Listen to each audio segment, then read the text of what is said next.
I would like to discuss a very, very, very, very important issue, which is freedom of speech, freedom of expression. This is something that we hear a lot about in the context of democracy, in the context of liberty and human rights. And I feel that it is an absolute central aspect of that.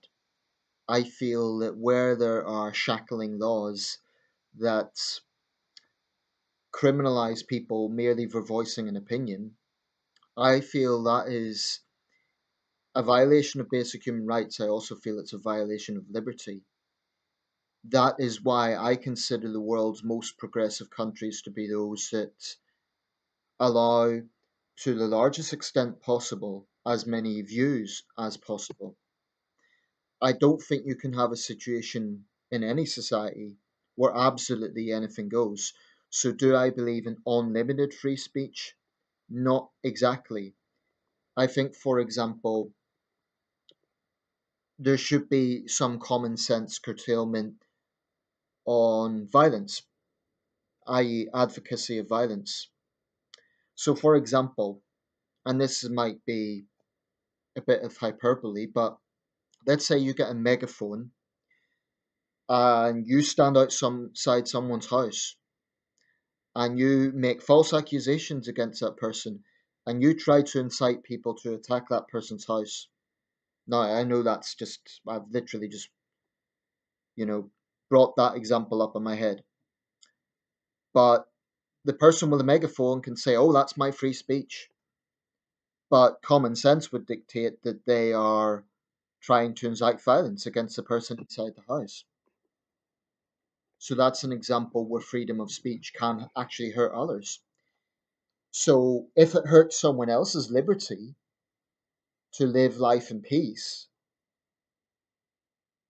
then that would be the only situation as far as I can see, where it's trumped by something more important, which is the right for others to live in peace, i.e., the right for someone to voice an opinion doesn't extend and shouldn't extend to the right to hurt others. There is no right to hurt others. And that's the point. But, when I look around the world, when I look at draconian laws in countries that don't respect freedom of expression, a country like Thailand can go to jail for 20 years for being perceived to offend the monarchy, not even if you do it, even if you're perceived to do it. In Islamic countries where you can potentially get the death penalty for an alleged blasphemy. And there's other examples all over the world. Western countries are far from ideal. I still think they are more progressive than other examples, but Western countries, we are seeing new legislation, for example, on transgender pronouns. So there is a major, in my view, there is a major freedom of expression issue going on here. When women are being threatened with, criminal arrest because they refuse to acknowledge a transgender person's demand that they be seen as a woman. There are some important issues going on around that. Here's the thing with free speech. I think it's possible to defend it and possible to defend someone's right to opinions, but what comes with that is also responsibility. So companies and individuals don't have an actual obligation to provide a platform for what they consider to be wrong. So there's a lot of, for example, backlash against Facebook for banning far right groups. I personally think they should be more consistent. I've seen blatant Islamist posts online that they keep up. But I don't in itself begrudge Facebook taking action against far right groups stirring up hatred against migrants or Muslims or anyone else. You know, it's their company, it's their right to decide what sort of platforms that people have, or at least in terms of, it's their right to set the parameters of that. People can't just say, well, freedom of speech is anything. I can say what I want without consequence. The caveat to that is, yes, you have the freedom to say that, but others don't have an obligation to give you the platform to say it. So have those views, but you're just not going to have them on this website. So that's where it gets a bit murky, I guess. Um,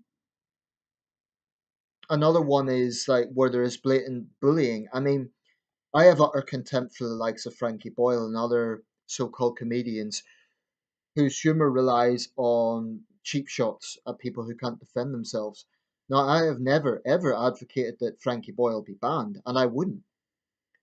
But I do say that he is not above criticism, and I have a right to say that I think he's a piece of shit.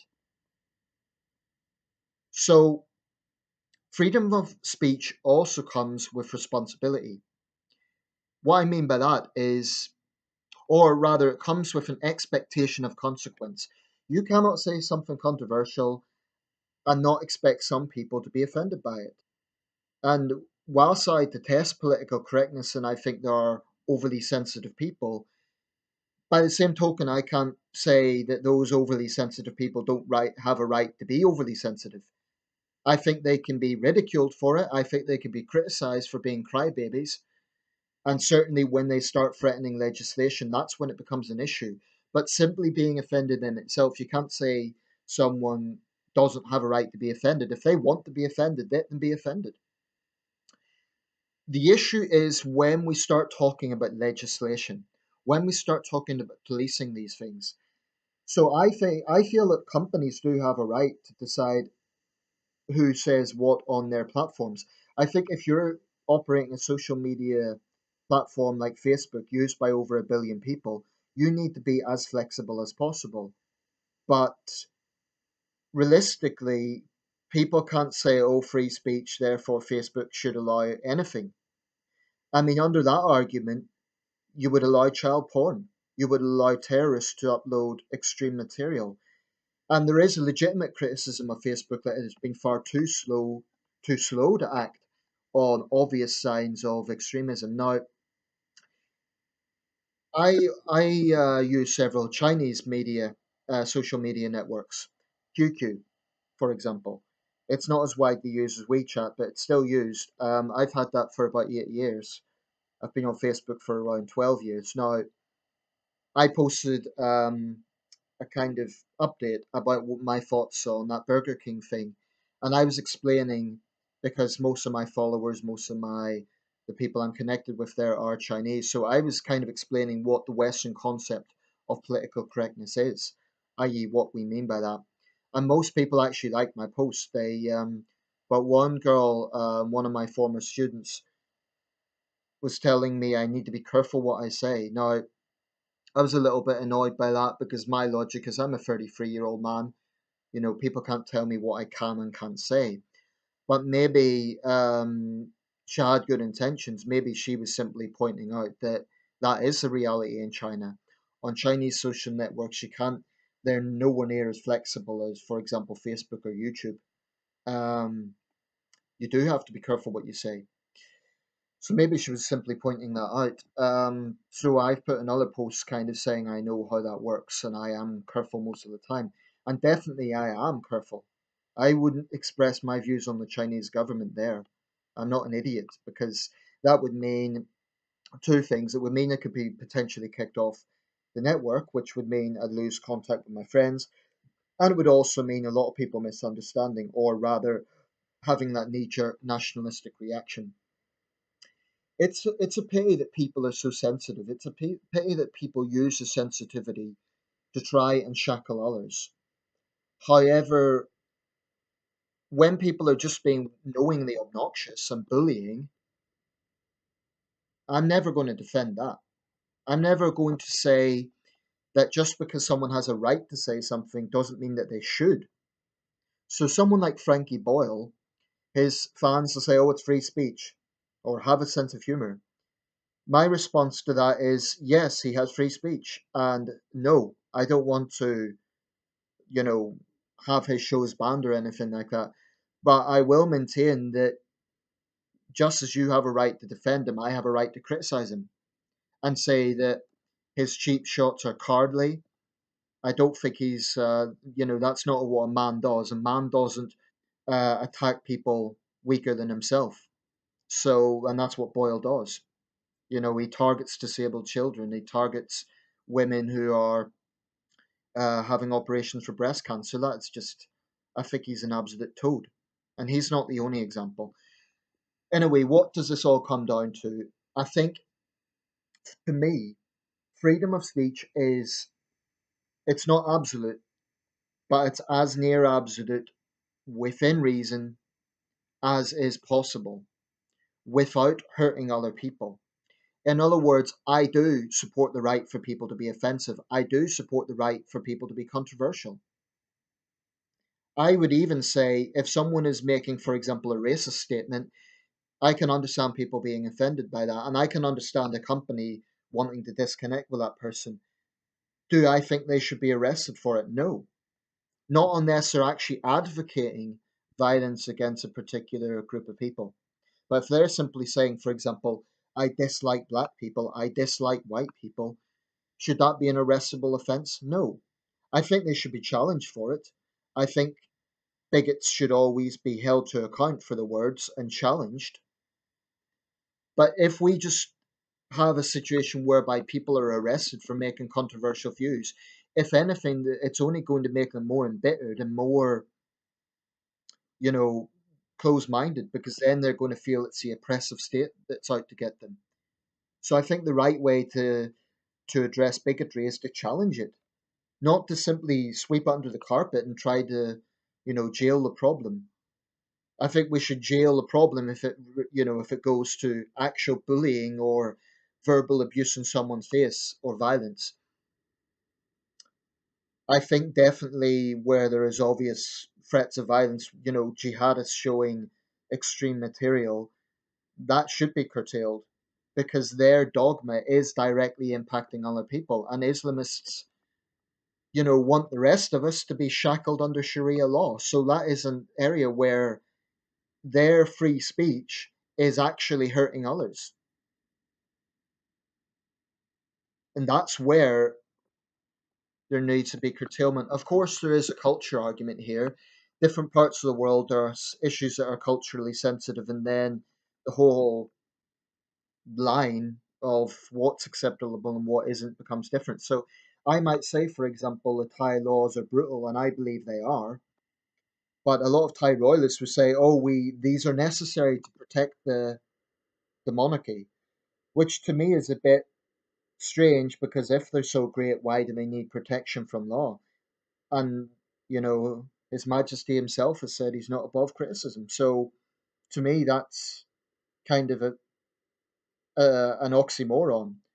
The same when Islamists say Islam is wonderful, Islam is great, Islam is strong, Islam is pure, but don't criticize Islam. Now, that to me only indicates it's a very sensitive religion, and it is. But I will say this, I'll close with this. I find it scary that Western societies, which absolutely, absolutely, irrefutably have led the way in terms of human liberty. There's no question about that. Yes, they've been guilty of exploitation and colonialism, but in terms of the French Enlightenment, the American Revolution, Magna Carta in Britain, all these things have led the way in human liberty far more than anything else. Um, those are very, very good ideals, and we must strive to be worthy of them. We must strive to reach them. So that's why we need to be very wary of any legislation that curtails free speech. And I think that some laws that have been brought in by certain Western governments, I mean, I forget the formal name, the racial relations or the freedom of religion, I forget its exact name, but there was legislation brought in by the Blair government that many people said was a road to blasphemy laws, and similar things have been done in Canada. This would be an absolute travesty. Freedom of speech does include the right to be offensive, because even if someone's not trying to be offensive, some people will be offended. And I think I am very wary of, for example, militant trans activists trying to police how people think. I can understand them being offended. I can understand them saying, you must use my correct pronouns. But when we're actually threatening criminal records and arrest, people being fired from their jobs, that's sinister. It's Orwellian. If Western liberal democracies don't lead in this, then we can't really lecture other countries about human rights. So the current situation with freedom of expression, I still maintain that it is far better in Western countries than it is in most other examples around the world. I'm not just generalizing, I'm not saying it's everywhere else, but there is no question about it that European values have led the way in human liberty. Not that we've always practiced it, and certainly we haven't shown it in our exploitation and colonization of other people. So, the charge of hypocrisy against the West is sometimes valid. So I'll leave it there. But